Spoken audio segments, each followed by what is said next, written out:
Setelah FK9 dan FSM6, Hoxie Home itu belum keluarin kursi yang menurut gue tuh wah lagi ya. Di beberapa kali mereka keluarin tuh tetap paling bagusnya ada di range 2,5 jutaan.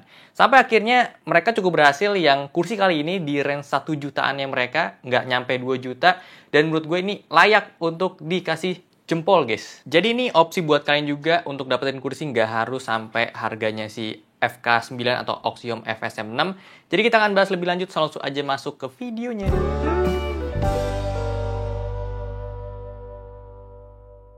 Halo semuanya, gue Okto, balik lagi channel Tech Manis. Ini kursi Hoxie Home namanya FM7217. Harganya ada di 1,7 juta aja. Dan udah gratis ongkir sepulau Jawa. 3 fitur yang akan gue highlight dari kursi ini. Yang pertama adalah headrest. Dari mekanismenya ini yang nggak biasa. Basically adalah 3D headrest yang dia punya mekanisme untuk naik turun ya. Jelas naik turunnya dia tuh pakai yang leveling. Kalau udah mentok akan balik ke bawah lagi. Ada bisa tilt juga di bagian join yang bawah ini. Dan sekaligus jadi untuk ngatur kedalaman bisa lebih maju. Bisa lebih mundur juga. Dan terakhir itu dia bisa di tilt di bagian join yang atas. Lebarnya aman, tinggi juga aman. Rangkanya nggak kena kepala kalau kita senderan. Setting yang terbaik untuk tinggi gue tuh kayak gini. So secara pengaturan headrestnya dia oke banget. Super fleksibel. Jadi bisa disesuaikan sama kebutuhan kalian. Walaupun memang gue pribadi adalah bukan orang yang 100% akan butuh headrest gitu. Kalau gue udah nemuin kursi yang punya sandaran itu udah bisa support tegak duduknya 90 derajat, headrest itu nggak akan kepake. Karena memang seperti itu harusnya. Yang penting kalian punya punggung itu udah ketopang dengan baik, otomatis punggung kalian itu akan naturally nopang kepala kalian. Headrest itu akan beneran kepake banget kalau misalnya kalian lagi kerja terus mau sandaran untuk istirahat, itu baru kepake. Poin kedua adalah 4D armrest yang ini bagus banget untuk ditemuin di harga segini. Terakhir kali itu kita temuin 4D armrest yang paling budget ada di OCA 259 Pro. Untuk under 2 juta, gue baru temuin ini yang bisa naik turun, depan belakang, pivot, dan with adjustment. Ditambah juga dia punya armpad ini udah super empuk. Bentuknya juga curve, jadi nggak flat. Beneran natural banget kalau tangan kita itu taruh di armrestnya dia. Super nyaman, dia udah bisa provide juga untuk tinggi meja 73 cm, bisa sejajar ya. Jadi untuk kerja ini ya gue suka banget sih. Poin ketiga, ini rangka yang masih ada hubungannya sama armrestnya dia. Kalian lihat, ini nyambung sama backrest untuk armrestnya dia. Finally, gue bisa nemuin kursi yang harganya budget dengan sistem rangka seperti ini dan kelengkapan fitur dari si armrestnya.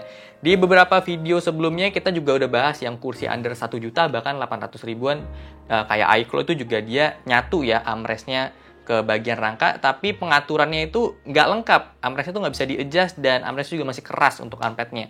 Jadi ya nggak sesempurna itulah. Nah, untuk yang ini sempurna banget menurut gua. Plus juga kombinasi sama mekanisme dia yang udah sinkronus bukan cuma rocking, ini jadi perfect sih.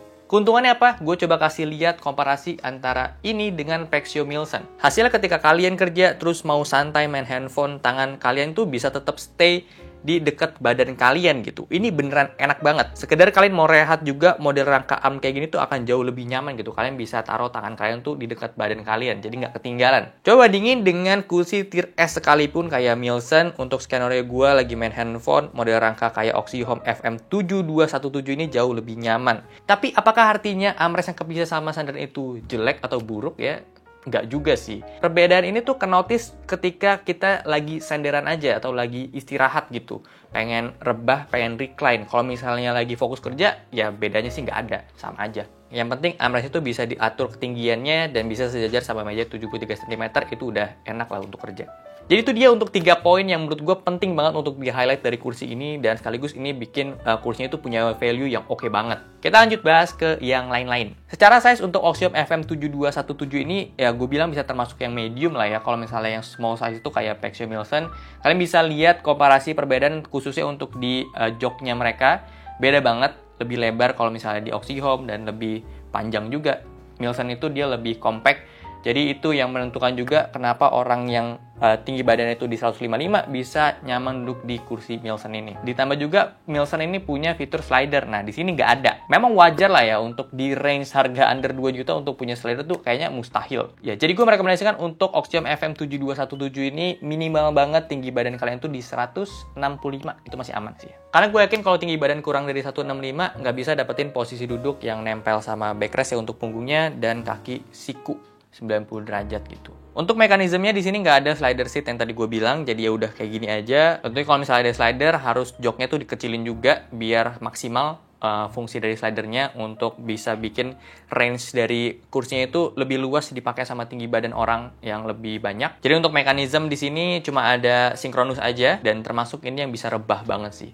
Super rebah. Untuk tension adjuster ini bisa diatur lewat knob yang di bawah, jadi ini masih manual, belum yang udah otomatis nyesuaiin sama berat badan kita. Cover seat udah ada, jadi ya nggak cuma dilapisin sama kain doang, dan ini bagus. Untuk joknya ini pakai foam yang cukup tebal dan nyaman, density-nya pas aja menurut gue. So far gue duduk di 6-8 jam pakai kursi ini.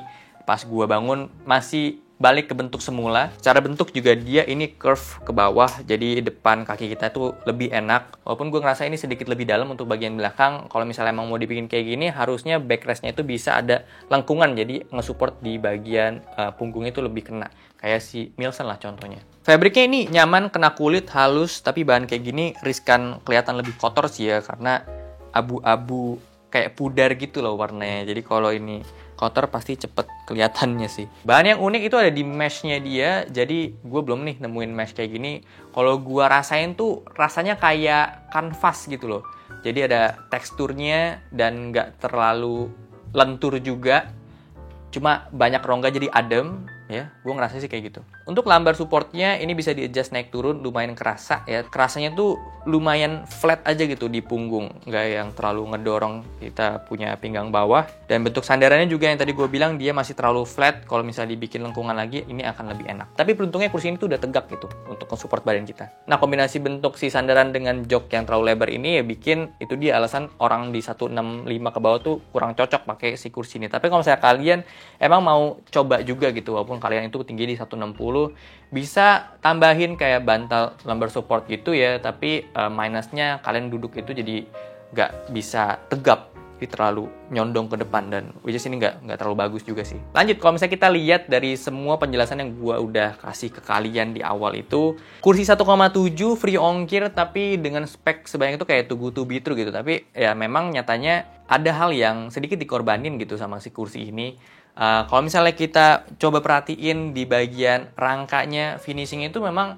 nggak yang premium punya gitu. Memang harga 1 jutaan tuh kayak gini biasanya, apalagi ini warna hitam gitu. Mungkin bisa kelihatan lebih bagus looks-nya kalau ini warna abu-abu.